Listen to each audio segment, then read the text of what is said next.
যখন বউ লয়ে আমার বাড়ির সামনে দিয়া রঙ্গ করে হাঁটতে যায়, বুকটা ফাটতে যায়। আচ্ছা, কার বউ নিয়ে কে যায় তোমার বুক ফাটে? তুমি একজনা বউ নিয়ে গেলে আরেকজনের বুক ফাটে, আর কি চরিত্র ভালো? কার বউ নিয়ে কে গেলে তোমার বুক ফাটে, তুমি লুচ্ছা নাম্বার 1।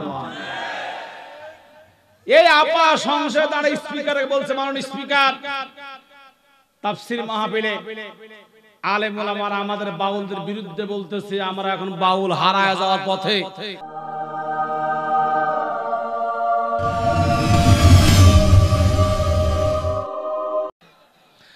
মুসলমানের ভাগ্যের চাবিকাঠি হলো বাংলাদেশের জাতীয় সংসদ। যত চোর বাটপার গুন্ডাই সংসদে কথা কোন ঠিক কিনা? যদি ভাগ্যের উন্নতি করতে চান 313 জন এমপি কোরআন ওয়ালা আল্লাহ ওয়ালা পাঠান, দেখবেন এই দেশের মানুষের ভাগ্যের চাকা ঘুরে যাবে, কথা কোন ঠিক কিনা? দেখেন একজন এমপি মমতাজ আপা, কি আপা? মমতাজ আপা গত কয়েকদিন আগে পার্লামেন্টে দাঁড়িয়ে বলল, মাননীয় স্পিকার, আমাদের বাউল শিল্পী শেষ, বাউলদেরকে বাঁচান। উনি একসময় গ্রামে গ্রামে মাজা দুলায়া দুলায়া ফাটটা যায়, বুকটা ফাটটা যায়, জোড়া লাগার বুদ্ধি নাই, এই গান গায় টাকা কামাই করছে, কথা কও যুবকরা ঠিক কিনা? বন্ধু যখন বউ লয়ে আমার বাড়ির সামনে দিয়া রঙ্গ করে হাঁটতে যায়, বুকটা ফাটতে যায়। আচ্ছা, কার বউ নিয়ে কে যায় তোমার বুক ফাটে? তুমি একজনা বউ নিয়ে গেলে আরেকজনের বুক ফাটে, আর কি চরিত্র ভালো?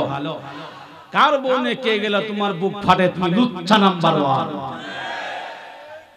এই আপা সংসদে দাঁড়িয়ে স্পিকারে বলছে, মাননীয় স্পিকার, তাফসীর মাহফিলে আলেম ওলামারা আমাদের বাউলদের বিরুদ্ধে বলতেছে আমরা এখন বাউল হারায় যাওয়ার পথে। যদি বাউলদেরকে বাঁচাইতে চান বাংলাদেশের তাফসীর মাহফিল বন্ধ করা লাগবে। শুনেন না আপনারা এই বক্তব্য তার? এরপরে কত বড় দুঃসাহস! 18 কোটি তাওহীদ মুসলমানের দেশে পার্লামেন্টে দাঁড়িয়ে এই বেয়াদব মহিলা কোরআন তাফসীর বন্ধ করতে বলেছে। আমি সরকারের কাছে দাবি করতে চাই, এই বেয়াদব মহিলাকে অবিলম্বে জাতীয় সংসদের পদ থেকে বহিষ্কার করা হোক। এরপর আবার একটা গান গাইছে, কি জানেন? আকাশটা কাঁপছিল কেন, জমিনটা নাচছিল কেন, বড় পীর ঘামছিল কেন, সেই দিন গান গেয়েছিলেন খাজা মঈনুদ্দিন। কি আপা গাইছেন এই গানটা? আপনার জীবন দেখছেন আকাশ কাঁপছে, জমিন নাচছে দেখছেন? আকাশ কাঁপে নাই, জমিন নাচে নাই। এই মহিলা বলতেছে যে আকাশ কাঁপে, জমিন নাচে, বড় পীর ঘামে, খাজা মঈনুদ্দিন গান গায়। কত বড় মিথ্যা কথা! বাংলাদেশের মুসলমান এই সমস্ত মিথ্যা গান আর শুনতে চায় না। এদেশের মুসলমান এখন শুনতে চায় ডক্টর মিজান রহমান আল আজহারীর তাফসীর, তারুণ্যের অহংকার মুফতি আমির হামজার তাফসীর, আল্লামা তারেক মুনওয়ারের তাফসীর। এদেশের মুসলমান আর ওই নষ্ট মহিলার গানের দিকে যেতে চায় না। তাদের মাথা খারাপ হচ্ছে কি? বন্ধুরা আমার, ভাইরা, নবীজি বললেন, ভাই জিবরাইল আরেকবার তেলাওয়াত কর, আমার মুখস্থ হবে।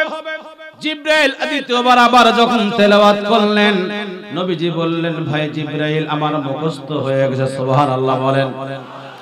এবার নবীজি বললেন, সাহাবীরা, এই মাত্র সূরা রহমান নাজিল হয়ে গেল, তোমাদের মধ্যে কেউ আসো এই সূরা রহমান কাবার চত্বরে আবু জাহেলের কান বরাবর জোরে জোরে তেলাওয়াত করে শোনাতে পারবা? কেউ দাঁড়ায় না।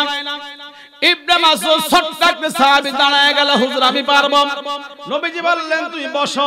আমি চাইলাম এমন একটা সাহাবী সেখানে যাবে কোরআন তেলাওয়াত করার জন্য, যার বংশের মান মর্যাদা আছে, যার গোষ্ঠীর গর্ব আছে, যার গায়ে শক্তি আছে। কিন্তু তুমি একটা ছোট মানুষ, না আছে তোমার গায়ে শক্তি, না আছে তোমার বংশের মান মর্যাদা, তুমি বসো। এবার ইবনে মাসউদ বসে গেল। নবী আমার দ্বিতীয়বার বললেন, সাহাবীরা তোমাদের মধ্যে কেউ আসো বাইতুল্লাহর সামনে কাবার চত্বরে গিয়া আবু জাহেলের কান বরাবর সূরা রহমান জোরে জোরে তেলাওয়াত করে শোনাবা। আল্লাহর সামনে দাঁড়ায় আবু জাহেলের কান বরাবর জোরে জোরে সূরা রহমান তেলাওয়াত করতে পারবা। তৃতীয়বার আবার কেউ দাঁড়ায় না, ইবনে মাসউদ আবার দাঁড়ায় গেল। নবীজি বললেন, মাসউদ রে, আমি তোরে নিষেধ করলাম বারবার, তুই কেন দাঁড়াস? কেন তুমি দাঁড়াও? আমি চাইলাম একজন বড় সাহাবী যাবে, যার গায়ে শক্তি আছে, যার বংশের মান মর্যাদা আছে, অন্তত সেখানে গেলে একটা যুদ্ধ লাগতে পারে, অন্তত কিছুক্ষণ যেন যুদ্ধের ময়দানে টিকে থাকা যায়।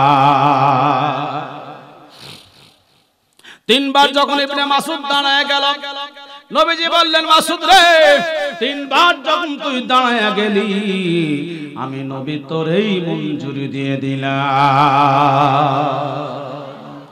ইবনে মাসউদ নবীর দরবার থেকে রওনা হয়, এক কদম সামনে যায়, দুই কদম পিছনে আসে, এক কদম সামনে দুই কদম পিছনে।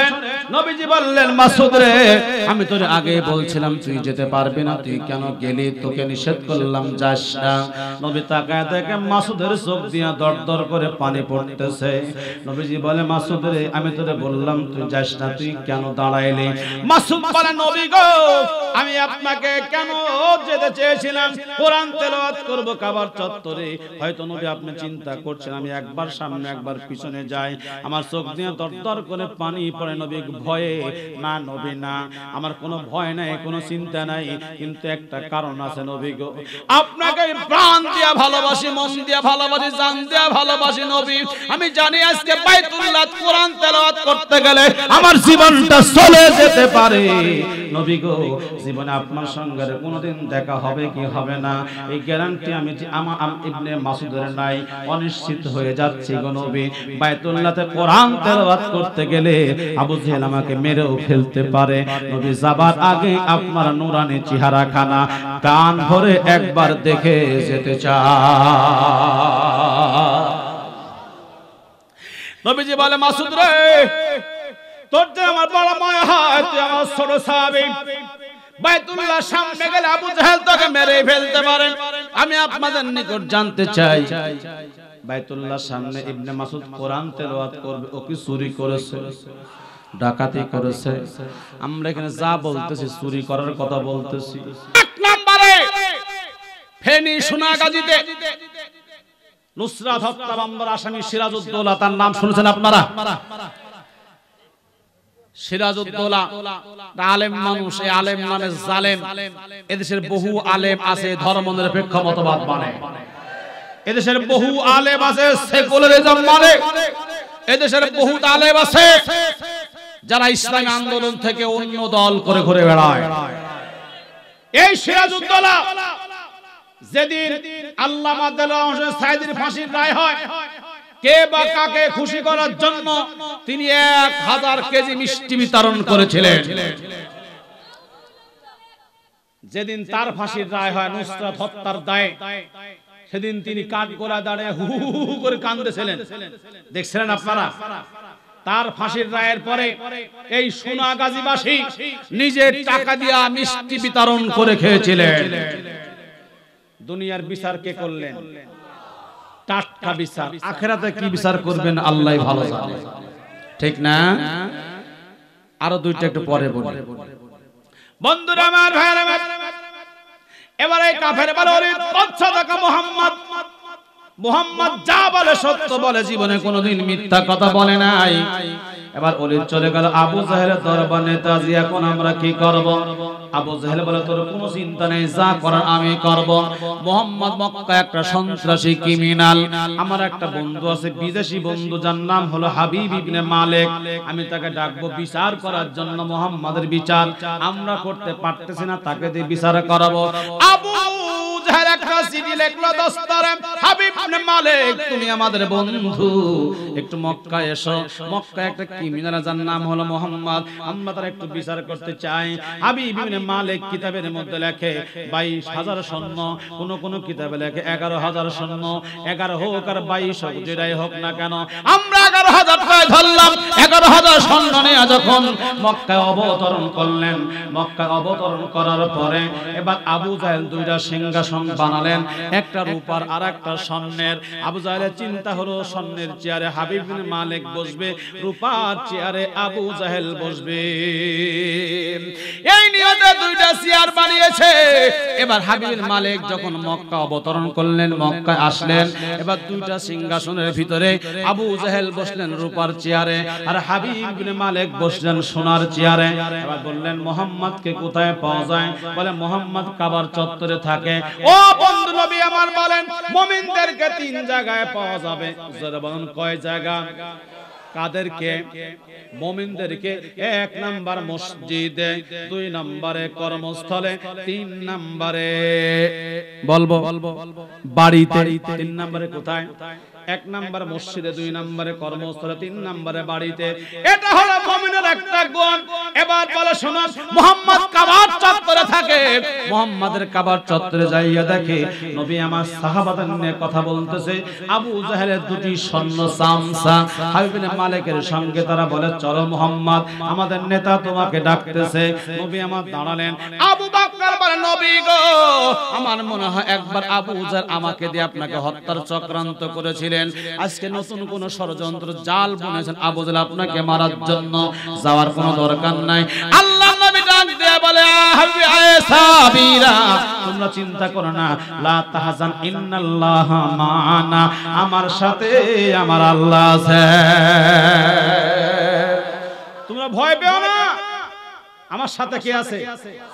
আল্লামা ইকবাল রাহমাতুল্লাহ আলাইহি বলেন একদিন গাছের মরা পাতা মাটিতে পড়ে আছে, বাতাস এসে, বাতাস আসলে মরা পাতা কি উপরে ওঠে না?